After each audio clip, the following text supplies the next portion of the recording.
రామ్ గారు నిర్వహిస్తున్న happy money visualisation 2.0 లో మీరు జాయిన్ అవ్వాలనుకుంటున్నారా? కింద నంబర్లని సంప్రదించండి. నమస్కారం ప్రియా చౌదరి గారు. నమస్తే. చాలా మంది జీవితాల్లో ఉంటుంది అంటే ప్రస్తుతం కొంతమంది అయితే ఖచ్చితంగా దీన్ని ఫేస్ చేస్తున్నారనే అనుకుంటున్నాను. గత జ్ఞాపకాలకు సంబంధించినటువంటి పెళ్ళి అయిపోయిన తర్వాత కొంతమందికి కొత్తగా చిగులు స్టార్ట్ అవుతాయి. సడన్ గా కొత్తగా చిగులు స్టార్ట్ అవుతాయి. మళ్ళీ చెప్పండి. కొత్తగా చిగులు స్టార్ట్ ఇంతకు ముందు మళ్ళీ చెప్పండి. ఏది గత జ్ఞాపకాలకు సంబంధించినటువంటి కొత్తగా మళ్ళీ చిగురించుకుంటాయి. ఎట్లా, ఏ సందర్భంలో, ఎప్పుడు? మెసేజ్ ఆ మెసేజ్ ఏ మెసేజ్ పెళ్లి అయిపోయిన తర్వాత స్టార్ట్ అవుతాయి కొంతమంది. అది మెన్షన్ చేయాలి సార్. ఏంటో కొంచెం కొంచెం ఏం లాగుతున్నారు? ఇక్కడ ఎక్కడ కూర్చొని మాట్లాడుతున్నారు మీరు? కొన్ని లక్షల మంది చూస్తున్నారు నాగరాజు గారిని, కాబట్టి కొంచెం సార్ ఆ లక్షల మందికి వస్తుంది ఆన్సర్. వాళ్ళే అంత తెలివి తక్కువ వాళ్ళు కాదు. వాళ్ళందరి తరపున రిప్రజెంటేటివ్ గా నేను కూర్చున్నాను. అది ఇది బాగుంది, అడగండి. ఓకే, పెళ్ళైపోతుంది. ఓకే, జీవితాన్ని హ్యాపీగా లీడ్ చేసుకుంటుంటారు. సడన్ గా ఎక్స్, అది బాయ్ ఫ్రెండ్ అన్న అవ్వచ్చు, గర్ల్ ఫ్రెండ్ అన్న అవ్వచ్చు, సరే మెసేజ్ పెడుతుంది. చాలా మంది హ్యాపీగా చూస్తారు. బాయ్ ఫ్రెండ్ అంటే మళ్ళీ ప్రతి భర్త భార్య సెల్ ఫోన్ లో ఎతుకుతారు. ఎందుకు కాపురాలను వస్తారు? సరే, అమ్మాయి మెసేజ్ పెట్టింది, ఎలా తీసుకో? విద్య ఒకసారి సెల్ ఫోన్ చెక్ చేయండి అమ్మా, తర్వాత ఇంటికి వెళ్ళాక. నా క్లాస్మేటే, మీకు తెలియదు చెప్పినట్లే సార్. క్లాస్మేట్, బెంచ్ మేట్లు, లైఫ్ మేట్లు, బెడ్ మేట్లు కూడా తెలియకుండా చేస్తున్నారు. స్కూల్ కాదు, స్కూల్ నుంచి కాలేజ్ వరకు ఉంది. పెళ్ళైన తర్వాత కూడా నాతో ఉంది. ఇంకేముంది మొబైల్ లో చూసుకోవడానికి? అవునా? కానీ నేను ఒక విషయం చెప్పిన, విద్యకి తెలియని ఎన్ని విషయాలు ఉంటాయి మొబైల్. కానీ నాకు అన్ని తెలుసు అని విద్యని చెప్పి నాకు ఒక వారం రోజులు టైం ఇవ్వమని చెప్పు. ఆవిడికి తెలియనటువంటి చాలా విషయాలు ఆవిడని పక్కన ఉన్నప్పుడు జరిగినాయే, ఆవిడకి తెలియకుండా జరిగినాయి బోల్డ్ అన్ని ఇస్తానేమో. ఓయమ్మా, ఏదో మీరు నా దాంట్లోకి వచ్చి ఇచ్చేసేలా ఉన్నారే. అట్లా ఎందుకు అనుకుంటా? అదా ఎందుకు సార్? ఎందుకు దులుపుకుంటున్నారు? ప్రస్తుతం బాగున్నామండి. నాకు తెలిసి మేమిద్దరం దానికి సంబంధించిన విషయంలో అయినా సరే, అంటే క్లాస్మేటే కదా, చిన్నప్పటి నుంచి 6th నుంచి ఎక్స్ప్లెనేషన్ ఎందుకు ఇస్తున్నారు? విషయానికి మెసేజ్ పెట్టింది, ఏం చెయ్యాలి? నాగరాజుకి పెట్టింది, విద్యకి తెలుసా లేదా? సరే, తెలుసు, ఏం చేయాలి? విద్య ఏం చేస్తుందో అందరూ అదే చేస్తారు.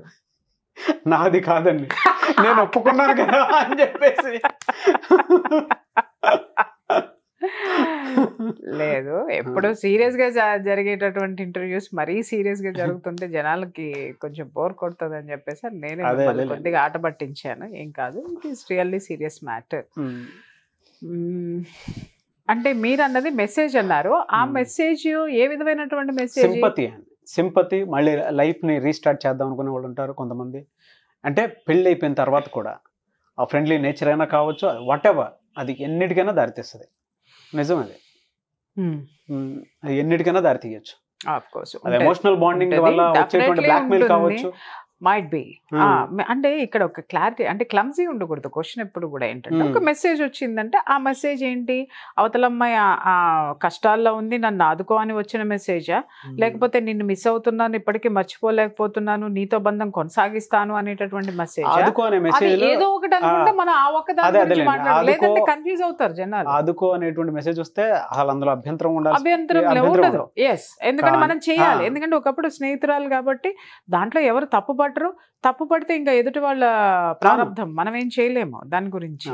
బట్ అది హ్యుమానిటీ గ్రౌండ్స్ లో మాత్రము ఆలోచించి మనం చేయాల్సిన బాధ్యత కూడా మనకుంది కాబట్టి చెయ్యాలి, డెఫినెట్ గా చేయాలి. ఆ హెల్ప్ అంతటితోటే ఆగిపోవాలి, అంతవరకే ఉండాలి. ఇది ఏదైతే ఉందో ఆ మెసేజ్ కి సమాధానం మాత్రమే ఉండాలి, కానీ మెసేజ్లు కొనసాగొద్దు, దాన్ని ఆసరాగా చేసుకోండి. రెండోది ఏంటి అనంటే, మీరేమన్నారు అనంటే, నేను తప్పు చేశాను అని ఒకవేళ రిగ్రెట్ అయ్యి కనుక కాల్ చేసి ఉంటే, you should console her, explain her. ఎందుకంటే మీరు ఎలాంటి మంచి జీవితంలో ఉన్నారో ఆవిడకి చెప్పాలి.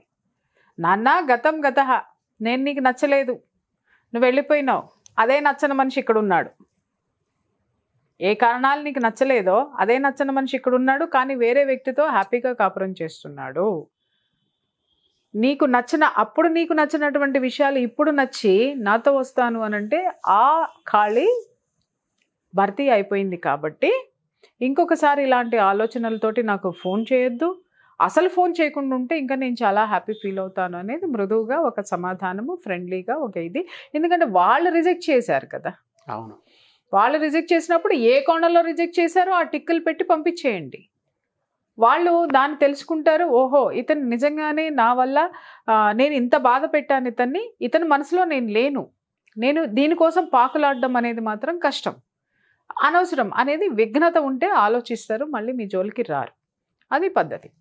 రెండోది ఏంటి అనంటే, లేదు అనుబంధం కొనసాగించాలనుకుంటున్నాము అనగానే అక్కడ ఏదీ లేదు, వాళ్ళు మిమ్మల్ని రిజెక్ట్ చేయలేదు, లేకపోతే ఇటు మీరు రిజెక్ట్ చేయలేదు, కానీ ఇటు మీ పెద్దవాళ్ళకి లొంగిపోయో లేకపోతే వాళ్ళ పెద్దవాళ్ళకి లొంగిపోయో ఏదో పరిస్థితుల దృష్ట్యా ఇద్దరు సామరస్యంగా విడిపోయి ఎవరిగాళ్ళు చేసుకున్న తర్వాత ఇద్దరు జీవితాలు బాగాలేదు కాబట్టి మళ్ళీ వచ్చి కలిసి బ్రతుకుతామంటే ఏదో ఒకటి తెగాలి. మీ ఇద్దరు ఎలా కుదురుతుంది? మీకు అనుబంధంగా ఇంకొక జీవితాలు ఉన్నాయి కదా, వాటిని అలా పెట్టి ఈ జీవితం ఎలా కొనసాగిస్తారు? అది ఎప్పటికైనా సరే అది పెనం మీద నుంచి పొయ్యిలో పడినట్టు అవుతుంది. అది సమాజం అంగీకరించదు, ఎవ్వరూ అంగీకరించినటువంటి విషయం. బట్ మీ ఉద్దేశం ప్రకారము మీరన్నది ఏంటి అనంటే, మనసు అలజడికి లోనవుతుందండి. సో అయ్యో పాపం అనిపిస్తుంది, సింపతి వేవ్ ఉంటుంది. అవునండి, ఖచ్చితంగా ఉంటుంది, నాకు తెలుసండి, అందుకే చెప్తున్నాను సార్. ఎందుకంటే మీరు అంత బాధపడి అడిగారు కదా, మరి మీ బాధను నేను అర్థం చేసుకోకపోతే ఎలాగ? మీ బాధితులు చాలా మంది, మీ రిప్రజెంటేటివ్స్ చాలా మంది ఉన్నారు కాబట్టి నేను వాళ్ళకు కూడా ఏం చెప్తున్నాను అంటే, ఇట్స్ ట్రూ. వన్స్ ఒక వ్యక్తిని మనం ఇష్టపడ్డాము అనంటే, లవ్ ఎట్ ఫస్ట్ సైట్లు ఇట్లాంటివన్నీ నేను నమ్మను. కానీ నా బొంద లవ్ ఎట్ ఫస్ట్ సైట్ ఎందుకు వస్తుంది? రాదు. అది కొంత పరిచయమో, ఒకళ్ళ మనస్తత్వాలు ఒకళ్ళకి ఇష్టపడో వస్తుంది. అట్లాగే లవ్ కట్ ఎట్ ఫస్ట్ సైటో లేకపోతే లవ్ కట్ ఎట్ ఫస్ట్ ఇన్సిడెంటో లాస్ట్ ఇన్సిడెంటో జరిగినప్పుడు అది ఆవిడకాడకి పడదు కాబట్టి కట్ చేసుకుని పోతారు. ఒక మనిషిని మనం వ్యక్తిని ఇష్టపడినప్పుడు, ఆరాధించినప్పుడు, నిజంగానే వాళ్ళు కష్టాల్లో ఉన్నారు అంటే ఒక సింపతి వేవ్లో వాళ్ళు మన దగ్గరికి వచ్చారు అంటే డెఫినెట్గా మనసులో ఒక అలజడి అనేది స్టార్ట్ అవుతుంది. బట్ ఇక్కడ మనం ఆలోచించాల్సింది ఏంటి అని అంటే, ఒక మంచి స్నేహితురాలుగా రిసీవ్ చేసుకోండి. బాధ్యత. మంచి స్నేహితురాలిగా మీరు ఒక మంచి స్నేహితుడి పోస్ట్లో ఉండి రిసీవ్ చేసుకోండి. ఎందుకు అనంటే, ఆమె ఎవ్వరూ అటు తనకెవరూ హెల్ప్ చేయలేనటువంటి సిచ్యుయేషన్లో మీ తలుపు తట్టింది అంటే తనకు కూడా తెలుసు మీలో ఒక మంచి మనిషి వ్యక్తి ఉన్నాడు, హెల్పింగ్ నేచర్ మీకు ఉంది. మీ దగ్గర ఆమె ఒక రెస్పెక్టివ్ ఇది అంటే స్వార్థంతో వచ్చేవాళ్ళు ఇక్కడ చాలామంది ఉంటారు, సంసారాలు నాశనం చేసేవాళ్ళు ఉంటారు. వాళ్ళకి నేను చెప్పట్లేదు ఇది. ఎవరైతే అసహాయ స్థితిలో ఉండి అంటే కాపురం బాగోకపోయి ఉండొచ్చు, ఒక గైడెన్స్ కోసం కూడా వస్తారు. అవునండి, మెయిన్ గైడెన్స్ కోసం చాలా మంది నా దగ్గర, నాకు తెలుసు, అలాంటి వాళ్ళు తెలుసు.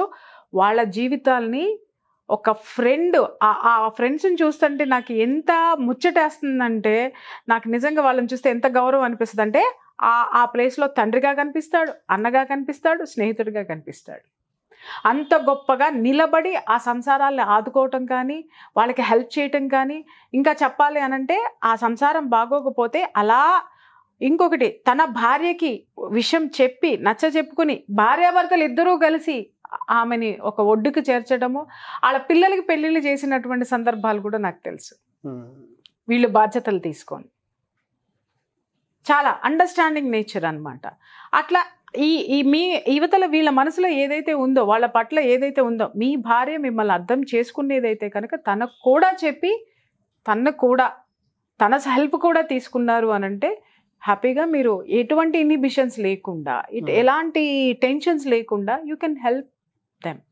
లేదు ఎప్పటికైనా ఇంట్లో వాళ్ళకి తెలిస్తే బాధ ఉంటుంది అన్నా కూడా మీరు చూచాయిగా చెప్పాల్సినటువంటి అవసరం ఉంది. తను నాకు ఒక మంచి ఫ్రెండ్ అమ్మ, ఆ ఫ్రెండ్ ఈ పరిస్థితుల్లో ఉంది, ఏదైనా హెల్ప్ చేద్దామని అనుకుంటున్నాను, నువ్వు మాత్రము దాన్ని ఎప్పుడు కూడా దాన్ని తప్పు పట్టుకోవద్దు అని చెప్పేసాను. అంటే పాత ఫ్రెండ్షిప్ గురించి ఎక్స్ప్లెయిన్ చేసి మేము చెట్టు కింద కూర్చున్నాం, బఠానీలు తిన్నాం, ఒక బాటిల్లో 2 స్ట్రాలు వేసుకుని తాగుదాం అంటే మూతి పగలకూడద్ది మీ ఆవిడ. ఓకేనా? సో అట్లాంటివి అక్కర్లేదు. నా ఫ్రెండ్ అమ్మ ఇలా కష్టాల్లో ఉంది, మంచి ఫ్రెండ్, తన యాటిట్యూడ్ మంచిది, అనుకోకుండా ఇలా ఉంది, మనిద్దరం కలిసి తన లైఫ్కి ఒక సపోర్టివ్గా నిలబడదాము అనేటటువంటి ఒక అండర్స్టాండింగ్ మీ లైఫ్ పార్ట్నర్తో కూడా తీసుకుంటే మీరు జీవితాంతం హ్యాపీ జర్నీ చేయొచ్చు. అలాంటి వాళ్ళు నాకు చాలామంది తెలుసు. ఉమెన్ తెలుసు, మేల్ తెలుసు, స్త్రీ పురుషులు ఇద్దరు తెలుసు. అమ్మాయి కూడా ఇంకా ఒక కొన్ని విషయాలకు వస్తే అమ్మాయి అవతల వ్యక్తిని ప్రేమించింది అని చెప్పినా కూడా భర్త అతన్ని రిసీవ్ చేసుకొని మళ్ళీ వాళ్ళ మధ్య ఏ విధమైన చండాలాలు ఉండవండి. అవునండి, ఉండవు.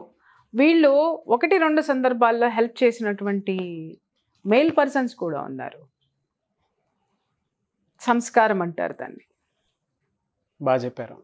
సంస్కారం, ఆ సంస్కారయుతమైనటువంటి మనస్సు లేదా మన మనస్సులో ఆ సంస్కారం ఎప్పుడైతే ఉంటుందో మన మెదడు మనం చెప్పినట్టు వింటుంది.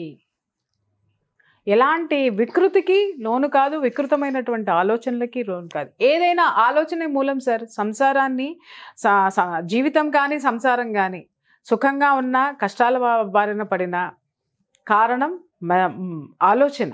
మన మెదడు, మన మైండ్ చెప్పినట్టు మన మైండ్లో తొలిచేటటువంటి ఆలోచనలు అన్నిటికీ మనం ఎరువేసుకుంటూ పోతూ ఉన్నామంటే, మంచి ఆలోచనలకు ఎరువేయండి, మంచి జరుగుతుంది. అనుమానాలకు ఎరువేయండి, అనుమానాలే మనకి ఎదురొస్తాయి. కాబట్టి మీ ఏ దారిలో దాన్ని రిసీవ్ చేసుకోవాలో ఫస్ట్ మీ బ్రెయిన్ని ట్రైన్ చేసుకోండి. మీరు ఏ పొజిషన్లో ఉన్నారు, సింపతి రాగానే వెళ్ళి హగ్ చేసేసుకుందాం, ఒక కిస్ ఇచ్చేద్దాం, అయ్యో అనుకుందాం, ఆ అనుబంధం చెప్పలేనిది, అసలు మాకు మాత్రమే తెలుసు, ప్రపంచంలో దేవుడికి ఏం తెలుసు, లాంటివన్నీ కావ్యాలు రాసుకుంటూ కూర్చుంటే మీకు అంతిమయాత్ర చేయడానికి ఇంట్లో వాళ్ళు రెడీగా ఉంటారు. కాబట్టి ప్రేమయాత్రలను తీసుకొచ్చి అంతిమయాత్ర చేసుకోవద్దు ఎప్పుడు కూడాను. Be friend.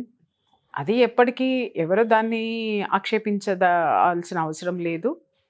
కానీ నేను అనేది ఏంటంటే, సంస్కారవంతమైనటువంటి ఆలోచనలతోటి ముందుకు వెళ్ళండి, ఒకరికొకరు హెల్ప్ చేసుకోండి. ఆ విషయంలో ఎలాంటి సంశయాలకి తావివ్వాల్సిన అవసరం అయితే లేదు.